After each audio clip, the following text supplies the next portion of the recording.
In the year 1584, a man sat quietly in a church in Toledo. He did not pray. He did not sing. He did not look at the altar. He watched a woman's eyes. As she lifted her head toward the cross, he leaned forward and measured the size of her pupils. Not with concern, not with care, but with purpose. He wrote the numbers down in a leather-bound book. 4 millimeters, then 6, then back to 4. This was not medicine. This was not faith. This was evidence. The woman did not know it yet, but her body had already betrayed her. Not because she had done something wrong, not because she believed the wrong thing, but because her body failed to react the way powerful men expected it to. She would cry later. She would beg later. She would confess later. None of it would matter, because long before the fire was lit, long before a sentence was spoken, the Inquisition had already decided something terrifying. A woman's body could be used against her, even when her words could not. And once the system learns how to turn the human body into proof of guilt, no one inside that system can ever be innocent again. Stay with us till the end for valuable insights. Like, subscribe, and share to support the channel. In the late 1400s, Spain created an institution that claimed to protect faith. It was called the Inquisition. Officially, its purpose was simple: to find heresy and destroy it, to make sure everyone believed correctly, to save souls.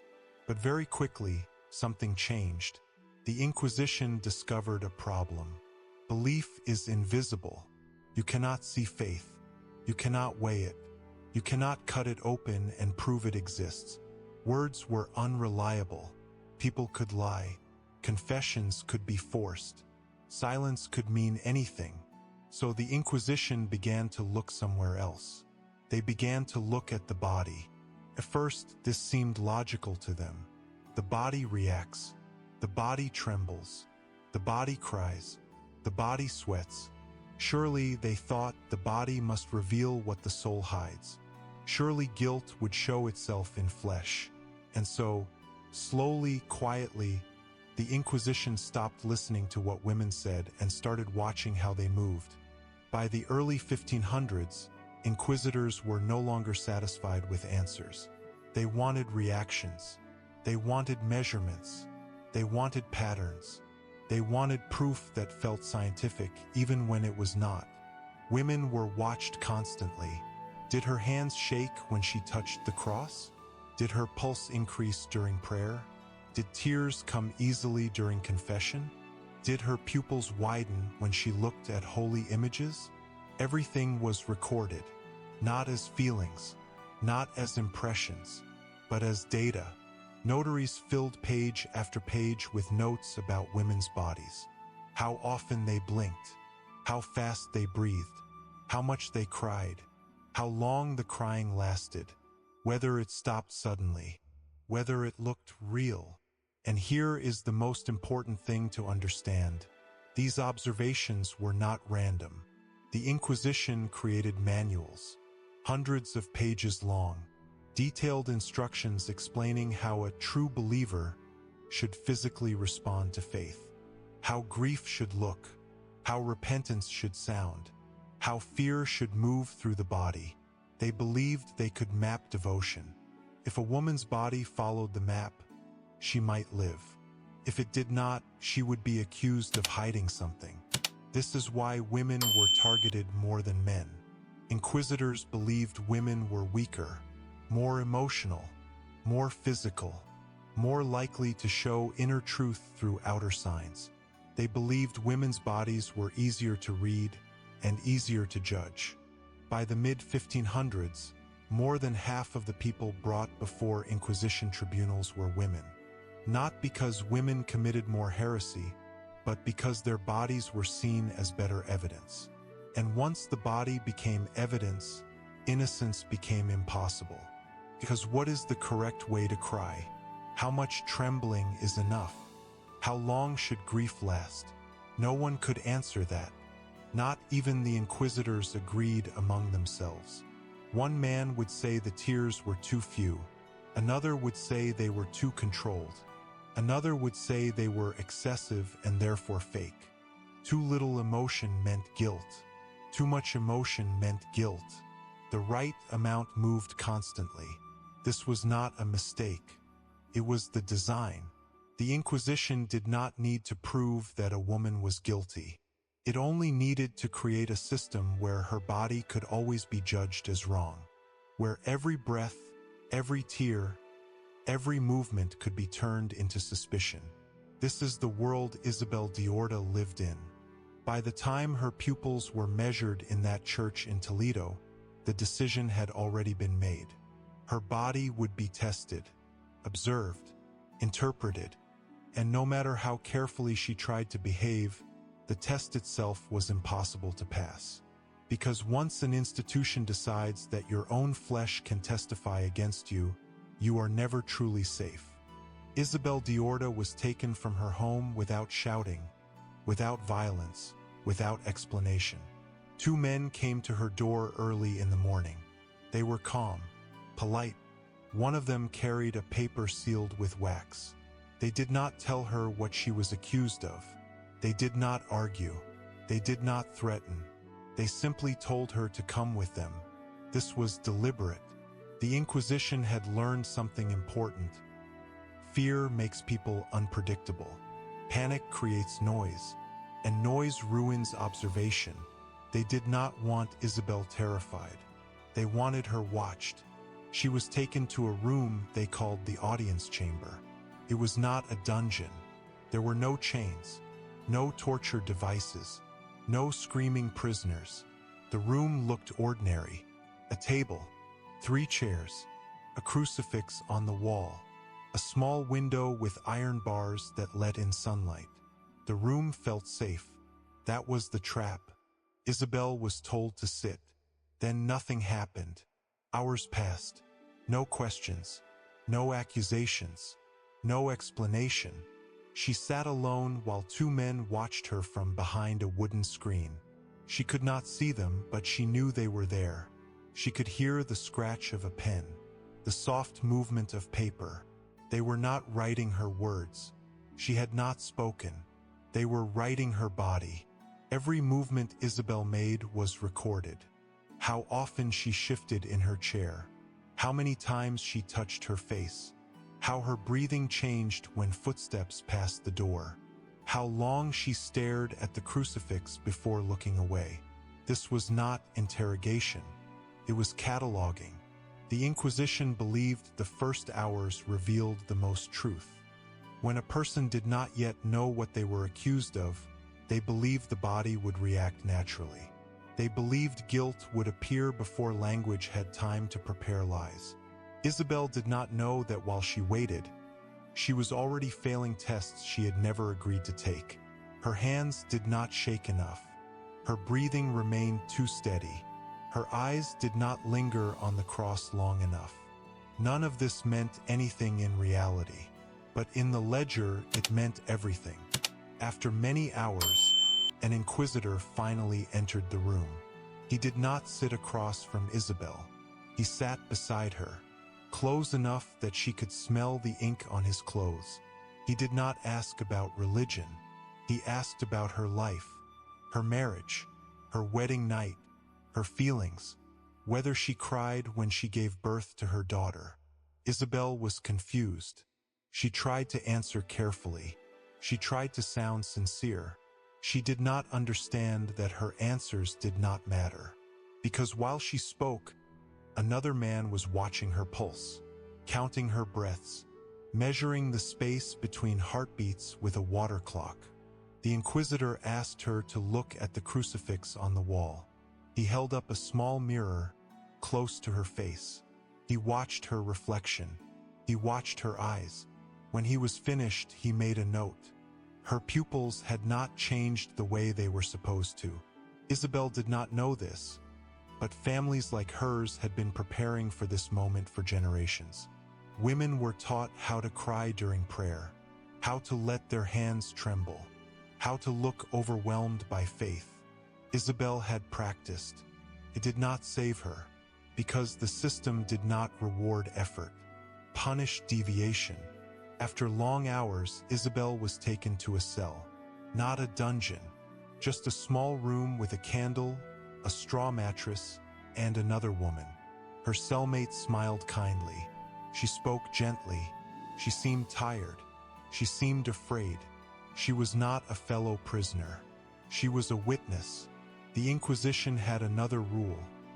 When observation fails, create intimacy. When silence does not reveal enough, offer companionship.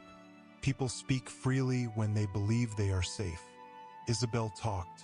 She talked about her daughter, her husband, her habits, small details that felt harmless, things she did not remember saying later.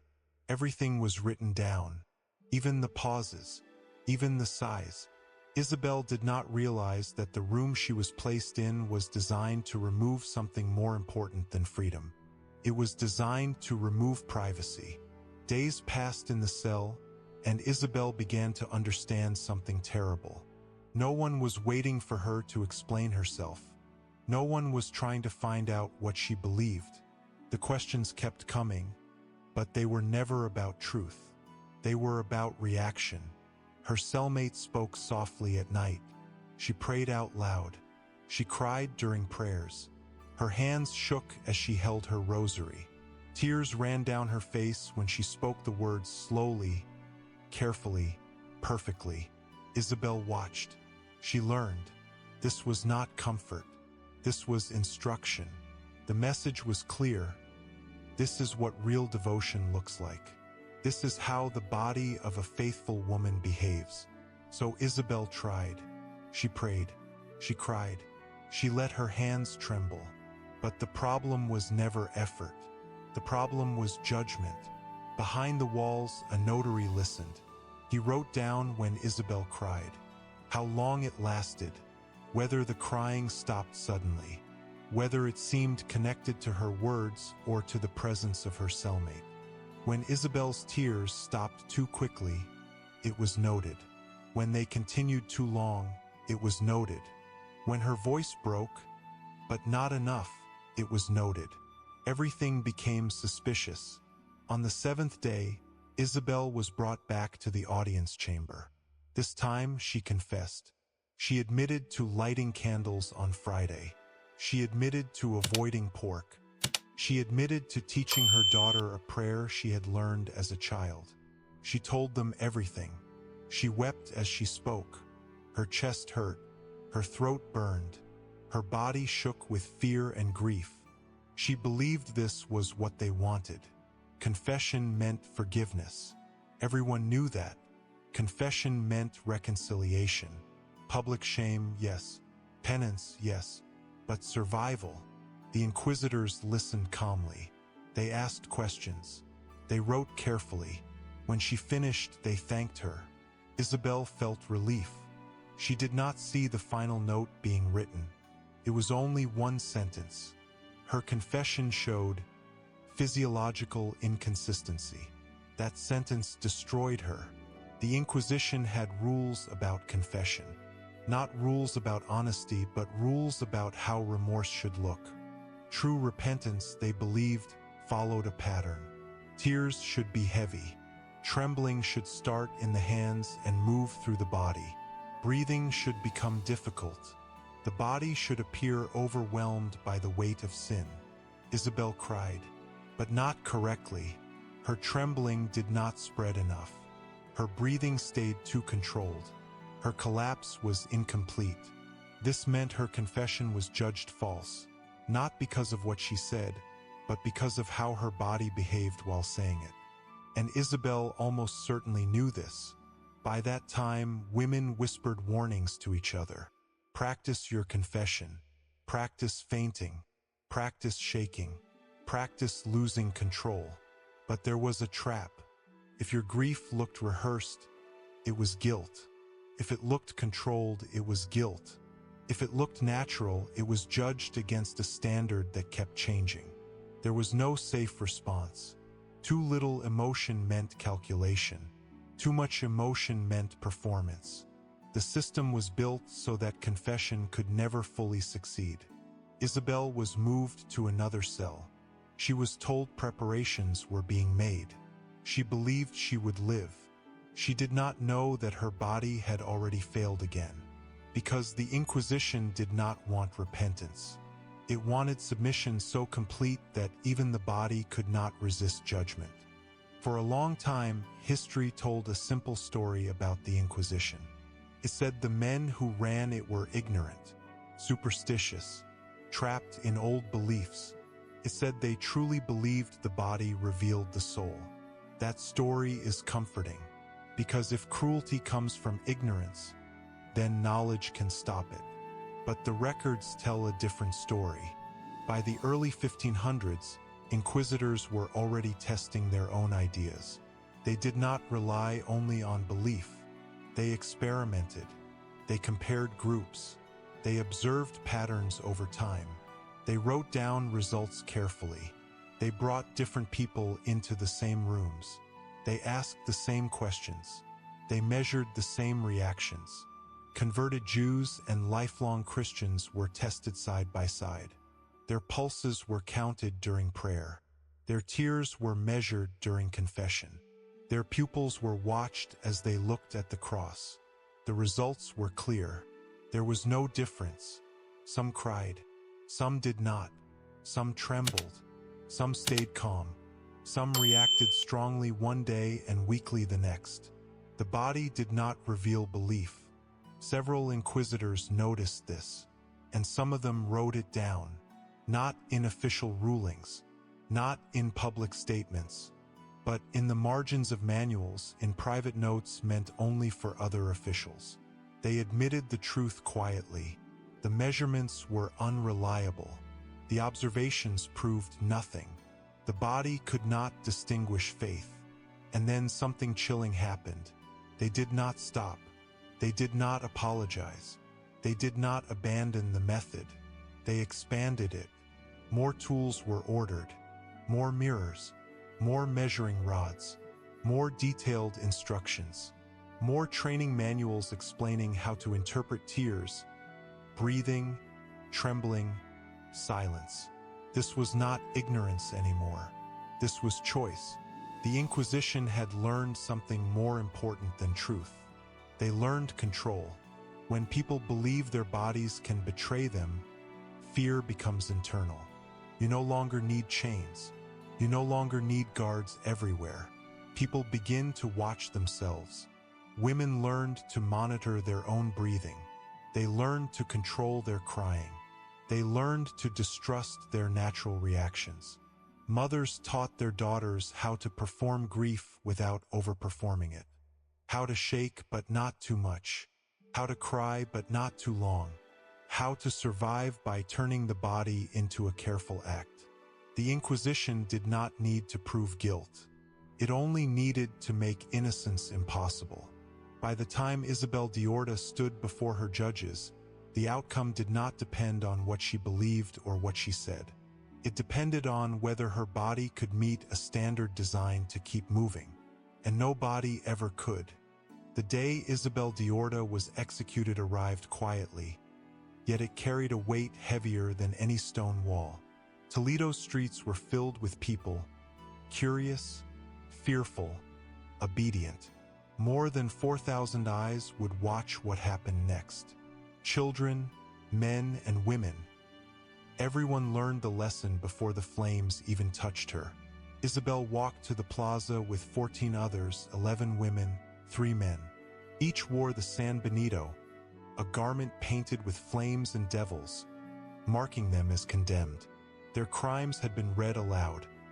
Small actions, subtle gestures, behaviors the inquisitors had judged suspect. Lighting candles on the Jewish Sabbath, teaching her daughter prayers that were not Christian, observing her faith in private, and most horrifyingly, her confession had failed the body's test. Her tears had not flowed correctly. Her hands had not trembled in the right way.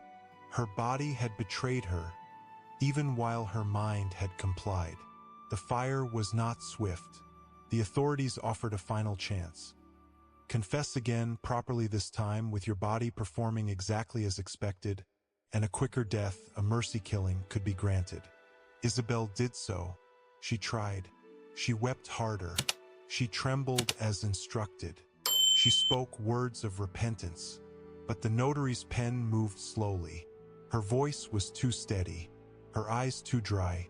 Every measure of her body was judged and found insufficient.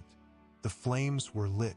The fire became both punishment and demonstration. The crowd did not simply watch an execution. They watched the standard of obedience, the consequences of bodies that failed to confess correctly. Parents saw what would happen if their children's hearts or hands did not respond as expected. Children, like Isabel's own daughter Anna, 9 years old that day, saw the lesson burned into memory. Anna would carry the lesson for the rest of her life. Your mind can think, your heart can feel, but if your body does not perform, it is a witness against you. This execution was not about candles or prayers. It was about control. It was about turning the human body itself into a judge. Every tear, every tremor, every breath became a potential accusation. The fire was not merely an instrument of death. It was a tool of education, taught fear, vigilance, and performance. It forced generations to learn that their own flesh could betray them if it did not obey a system that demanded absolute submission. And this system was not forgotten with the end of the Inquisition. Across centuries, the same logic resurfaced in other guises. In Salem, women were thrown into water. In Nazi laboratories, bodies were measured to enforce a deadly ideology. In polygraph rooms in modern courts, heartbeats and sweat became proof of lies. The method evolved, but the principle remained. If you can be made to fear your own body, you will obey without question. For Isabel, there would be no reprieve. Her body failed, and so did she in the eyes of the system. But for her daughter, the lesson endured. Anna survived, not because she was innocent, but because she learned to control her own flesh. She learned to become unreadable, untraceable, a living performance. The fire had not only ended a life, it had begun the instruction of the next generation. The Inquisition officially ended centuries later in 1834, but its method, the method of turning bodies into instruments of control, did not die. It traveled silently, morphing across time, appearing wherever institutions sought power over people's lives. Its lessons had been burned deep into the memory of families, into the routines of obedience, into the way the body itself could be feared. Anna, Isabel's daughter, grew up carrying what she had witnessed. She learned to hide her true feelings. She learned to practice trembling, weeping, fainting, not for herself, but for those who might watch her. Every gesture, every expression was measured against an invisible standard. By doing so, she survived. She became a stranger to her own flesh, a master of performance. She survived because she had learned the cruelest lesson of all, that innocence alone could not protect her. Her body must lie. The terrifying legacy of this method was not limited to one family or one generation. It resurfaced in Salem, where women were dunked into freezing water to test whether they floated, supposedly revealing their guilt. The logic was the same. The body holds truth. It cannot lie. In 20th century Nazi Germany, scientists measured skulls, noses, and eyes, claiming biology could reveal heritage and loyalty. Even in modern times, polygraphs measure heart rate, respiration, and skin conductance in the hope of detecting deception. Each time, the underlying principle repeats itself. The human body can be made to betray the mind.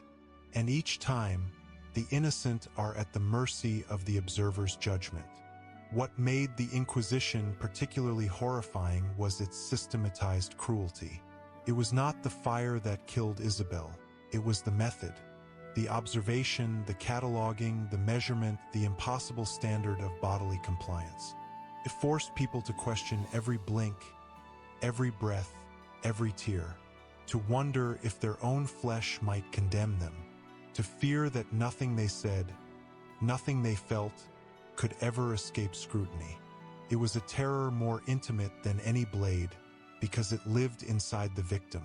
Even in death, Isabel's body and actions continued to serve as instruction. Her execution taught compliance and fear. Her daughter learned that survival required performance, that authentic emotion could be dangerous. The system's power extended beyond life and death. It reached into thought, feeling, and self-perception. Generations were trained to monitor themselves, to police their own bodies, to live in constant awareness of surveillance, whether visible or imagined. In the archives of Spain, Isabel's file remains, a testament to what human systems can do when they prioritize control over truth. Every page, every observation, every note is a record of fear made methodical. Researchers who study these ledgers uncover not just a history of persecution but a study of power itself. They reveal the cruel insight the Inquisition discovered and perfected, that control over the body becomes control over the mind, and control over the mind becomes obedience without question. The lesson survives because the principle survives. When institutions believe that the body can betray, people begin to betray themselves. They monitor their own tears, temper their own gestures, measure their own heartbeats. And even centuries later, that fear continues to shape behavior, shaping societies, shaping families, shaping the invisible chains that govern human action. Isabel de Córdoba's story is no longer just history. It is a warning that when power seeks obedience in flesh as well as mind, the most intimate truth, what one feels, what one believes, even what one is, can become a tool of oppression. And that lesson, once learned, is very difficult to forget.